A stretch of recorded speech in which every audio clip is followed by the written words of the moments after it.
Galatians 2. Then after 14 years, I went up again to Jerusalem, this time with Barnabas. I took Titus along also.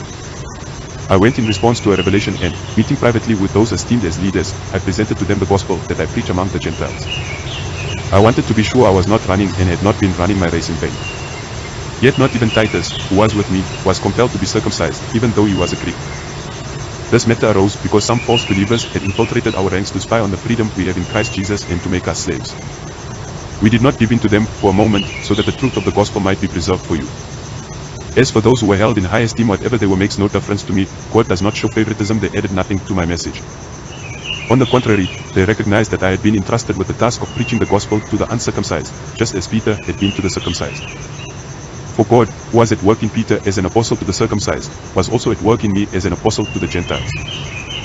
James, Cephas and John, those esteemed as fellows, gave me and Barnabas the right hand of fellowship when they recognized the grace given to me. They agreed that we should go to the Gentiles, and they to the circumcised.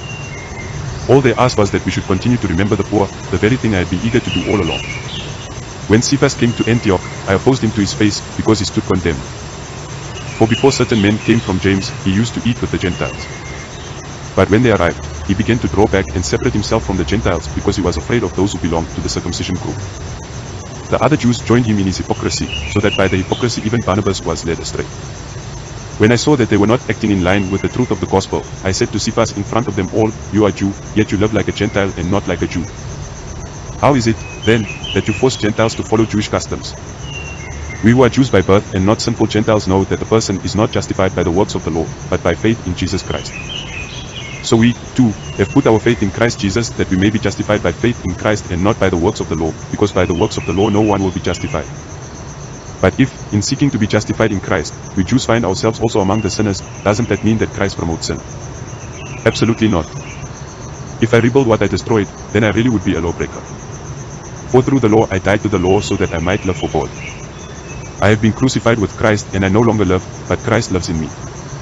The life I now live in the body, I live by faith in the Son of God, who loved me and gave himself for me. I do not set aside the grace of God, for if righteousness could be gained through the law, Christ died for nothing.